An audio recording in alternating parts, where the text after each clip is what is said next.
សម្ដេចធិបតីក៏សរសើរស្មារតីចូលរួមយ៉ាងផុសផុលក្នុងក្បួនព្យុះអាយាត្រាដើម្បីសន្តិភាពជាទឹកចិត្តធំធេងសម្រាប់រាជរដ្ឋាភិបាលសម្ដេចធិបតីហ៊ុនម៉ាណែតសូមកោតសរសើរចំពោះស្មារតីចូលរួមយ៉ាងផុសផុលក្នុងព្រឹត្តិការណ៍ព្យុះអាយាត្រាដើម្បីសន្តិភាពដែលនេះជាទឹកចិត្តដ៏ធំធេងសម្រាប់រាជរដ្ឋាភិបាលក្នុងការខិតខំស្វែងរកសន្តិភាព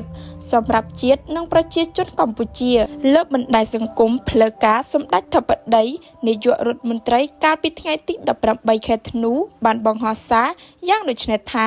កម្ពុជាត្រូវការសន្តិភាព Cambodia need peace មហាគ្រួសារកម្ពុជាមហានៃសាមគ្គីស្មារតី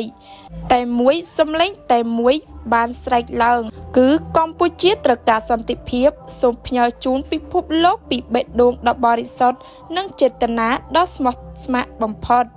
បើតាមបណ្ដាញសង្គមសម្ដេចធិបតីមហាកម្លាំងសាមគ្គីនៃប្រជាជាតិខ្មែរមកពីមជ្ឈដ្ឋានគ្រប់និន្នាការនយោបាយនិងសាសនា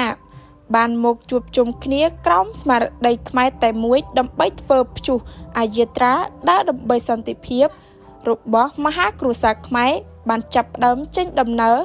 ពីបរិវេណផ្សាររាត្រីមាត់ទន្លេឆ្ពោះទៅកាន់សួនច្បារវិមានឯករាជ្យក្នុងបរិយាកាសពោពេញដោយក្តីសង្ឃឹមក្តីជឿជាក់និងស្មារតីសាមគ្គីភាពជាតិបណ្ដាញសង្គមសម្ដេចធិបតីក៏បានគូសបញ្ជាក់ថាសម្លេងរបស់ប្រជាពលរដ្ឋកម្ពុជាគឺជាសម្លេងដែលឲ្យតម្លៃលើសន្តិភាពនិងប្រាថ្នាការរួមរស់ដោយសន្តិសហវិជ្ជមានជាមួយគ្រប់ប្រជាជាតិទាំងអស់តាមរយៈការផ្ញើសារសន្តិភាពចេញពីបេះដូងប្រជាពលរដ្ឋខ្មែរ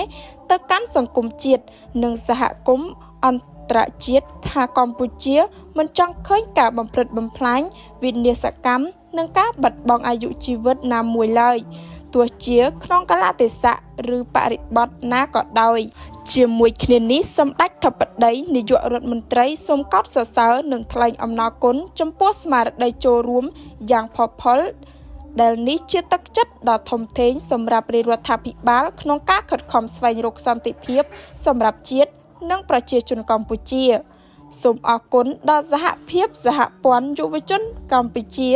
ដែលបានចូលរួមរៀបចំកម្មវិធីដ៏មានសារៈសំខាន់នេះដើម្បីផ្ដល់ឱកាសឲ្យមហាក្រុមគ្រួសារខ្មែរចូលរួមនិងសម្ដែងមតិក្នុងការចង់បានសន្តិភាព